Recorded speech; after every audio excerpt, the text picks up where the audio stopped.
First and foremost, I'd like to give all praise to Yahweh Ba'Shem Yahshai, Ba'Shem Rakal Kadash.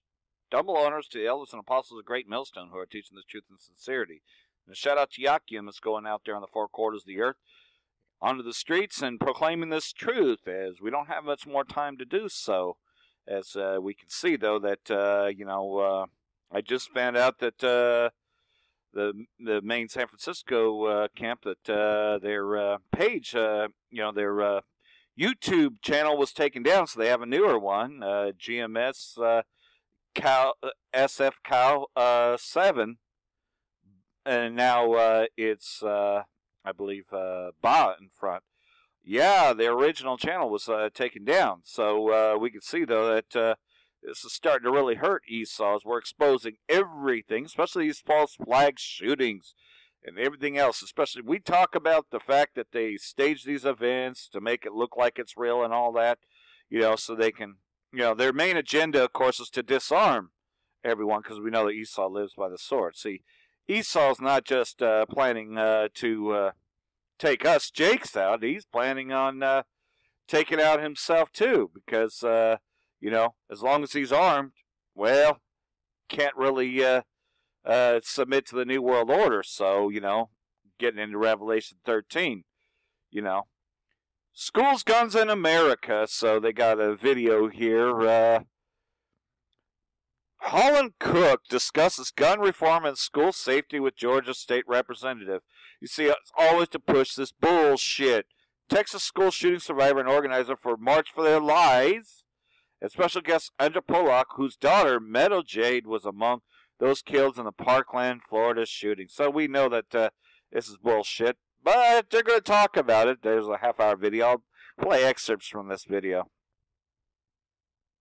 Yes, there actually was going to be a video game about school shootings. You could play the shooter or the police, possibly even an armed teacher. But we'll never know, because after widespread outrage, the game has disappeared from the manufacturer's online offerings. Now, let's get serious about guns. I'm Holland Cook in Washington. This is The Big Picture on RT America.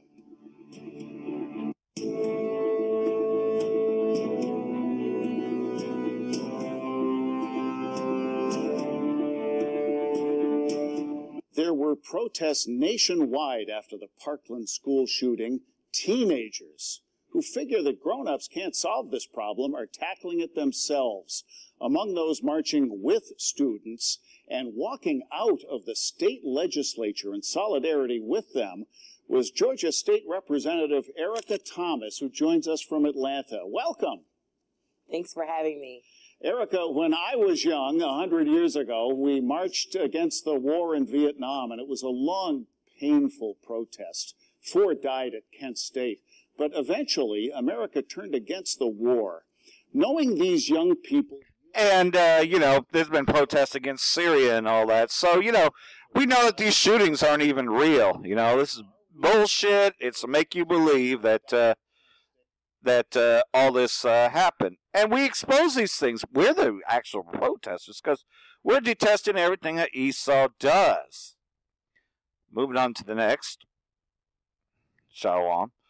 China is and will continue to be Russia's #1 foreign trade partner, says Vladimir Putin. So, you know about the BRICS nations, which is Brazil, Russia, India, China, and, of course, South Africa. Trade between Russia and China has been steadily growing and accelerated in the first months of this year, according to Russian President Vladimir Putin. Our trade grew last year to reach $87 billion, and the first 4 months of this year saw a growth that equaled the figure for the whole of last year, Putin said Wednesday in an interview with the China media group in the run-up his trip to China. This is a very good rate, and we must keep it and accelerate further, he added. So, these countries, this BRICS nation thing, they're learning how to trade without the whore. So let's see what else we got here. U.S. trade tariffs are economic sanctions in disguise, says Vladimir Putin. So, Vladimir Putin's just going to call it out for what it is. U.S. tariffs on steel, aluminum from the EU, Canada, and Mexico are really economic sanctions, Russian Vladimir Putin said at his annual Q&A session. Apparently, our partners thought they would never be affected by such a counterproductive policy related to restrictions and sanctions. However, we see now that it is happening. And in fact, I believe that this is playable. Let's just see if it is.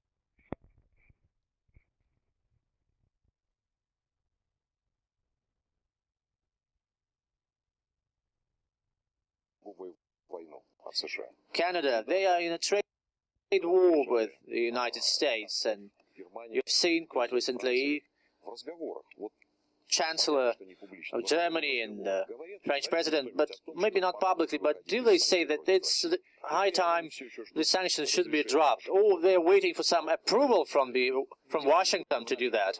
It's not just about conversations. We do have those private conversations. We talk to the leaders of France, Germany, Austria, and many other European countries. And again, we have very good cooperation with Asia. And right now, they started to make public statements on that. One of the ministers of the French government recently said that we could not allow the U.S. to become the economic policeman of the world. And the former finance minister of Germany publicly said that Germany has never been a sovereign state following 1945. Everyone's seeing what's happening. They understand what's happening. But our partners never thought that this counterproductive policy related with sanctions and trade restrictions would never apply to them. They would never be affected. But this is what is happening today. You have steel, aluminum tariffs, not just for Europe, but Canada and Mexico have been affected too. These are sanctions. It's just they use another language. But why? Why have they targeted? Have they annexed Crimea, as some of our partners say? No. It's due to the pragmatic national interests of the U.S., the way they interpreted by the current administration. So there you go. Vladimir Putin's just calling out for what it is, that pretty much, the whore pretty much is being called out. All right, there's more. Iran bans use of U.S. dollar in trade. Tehran has announced the purchase orders by merchants that are based on U.S. currency would no longer be allowed to go through the import procedures. According to local media, the policy is in line with an official request by the Central Bank of Iran and is specifically meant to address fluctuations in market sales of the U.S. dollar. So, again, these countries are looking to trade without the Rockefellers. So, as a part of trade embargo, U.S. banks are banned from dealing with Iran. So, there you go. These Rothschilds are desperate and are, when you sanction somebody, you're starting a war with them. But that's what they wanted, was a war all along. But wait, there's more. Unilateral U.S. sanctions against Russia or Iran may end U.S.-EU alliance, which is the 10 horns. So, that's going to cause the 10 horns to hate the whore. America's unilateral sanctions against Russia and Iran threaten European Union interests and can lead to the disintegration of the Western policy and military alliance, according to E. Michael Jones, an American scholar and political analyst in India. This UN unilateral sanctions goes to the heart of Europe's relationship with the United States and the rest of the world, said Jones, former media commentator and the current editor of Cultural Wars If the United States forces the issue and imposes sanctions on a country like Germany for following through on the completion of the Nord Stream pipeline, it could collapse of NATO because Germany could not back down on the issue, Jones told Press TV on Wednesday. So, these things are escalating. And even more revealed, and there's a video, Jason Ukraine is the one that alerted me to this, but I'm going to read it. Former Mossad chief claims that Benjamin, not a Jew, planned a Iran strike in 2011. A former Mossad chief claimed on Thursday that the Israeli Prime Minister, Benjamin, not a Jew, gave the orders for the military to prepare to attack Iran within 15 days back in 2011. So we'll take a look at Jason's video as he breaks it down. Israeli Prime Minister Benjamin Netanyahu chief has revealed that Israeli Prime Minister Benjamin Netanyahu instructed the military to prepare a plan to attack Iran with only 2 weeks' notice. Such a strike, he said, would have resulted in open war. Former Mossad chief Tamir Pardo has revealed that Benjamin Netanyahu had ordered the Israeli military to plan to launch an attack against Iran back in 2011.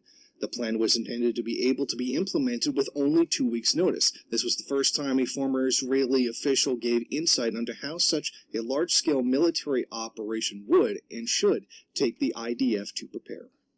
Pardo was chosen for the role of Mossad head earlier in the same year. In a televised interview on Keshet's TV Uvda investigative show, he expressed concern at the time, wondering if Netanyahu had the authority to order the action. The interview was broadcast on Thursday evening.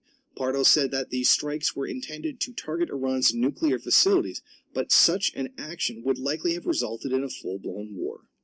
He said, "I made inquiries about everything I could do. I checked with previous Mossad chiefs. I checked with legal advisors. I consulted anyone I could consult in order to understand who is authorized to give instructions about the whole issue of starting a war. In the end, if I get an order and if I get an instruction from the Prime Minister, I am supposed to carry it out. I need to be certain if, God forbid, something goes wrong, even if the operation fails, that it shouldn't be a situation that I carried out in illegal action." Pardo even contemplated resigning from the situation if it got too close to the point of no return, but never had to make such a choice, as the idea to strike Iran nuclear facilities was eventually scrapped. While Israel had been repeatedly hitting targets in neighboring Syria over years, using the presence of Iranian or Iranian-affiliated troops, such as the Lebanese militant group Hezbollah, as justification, Tel Aviv has significantly boosted its military activity over the past few months, citing the same alleged buildup of Iranian forces. This revelation confirms what many have already known, that Israel has plans to attack Iran. Many have denied this accusation, saying that Israel wants to live in peace with its neighbors. Such a claim is laughable in the face of the current and past actions of Israel. There is no denying that Israel has colluded with the United States and Saudi Arabia to eliminate any government that is not a puppet of U.S. imperialism. And that's the truth, and we'll just take a look at some other things here. And while that's going on, we see the Ezekiel prophecy escalating, as we know Gomer and all his bands are in the Middle East. Turkey says its troops have advanced deeper into northern Iraq in preparation for an operation against Kurdish militants holed up in the Kandil Mountains area. Turkey says the military operation is imminent. Press TV's Russian Saglam has more from Istanbul. Turkish military forces have moved an additional 27 kilometers inside the Iraqi territory in preparation for what they call an upcoming operation against the militants of Kurdistan Workers' Party PKK. Turkey's Chief of General Staff says this is meant to eliminate those who pose a threat to the country, just as in the... Remember, Turkey invaded Iraq last year, too. Syria. Meanwhile, Interior Minister Süleyman Soylu told Anadolu News Agency that the army's operation in Kandil, a stronghold of PKK that borders both Turkey and Iran, is now only a matter of timing. Kandil is not a faraway target for us anymore. Our forces have secured crucial areas along Kandil-Hakork line. Operation against PKK terror group in Mount Kandil is a matter of time. So basically, this is what Assad wanted, was to create chaos. I will continue more in the next video. Shalom.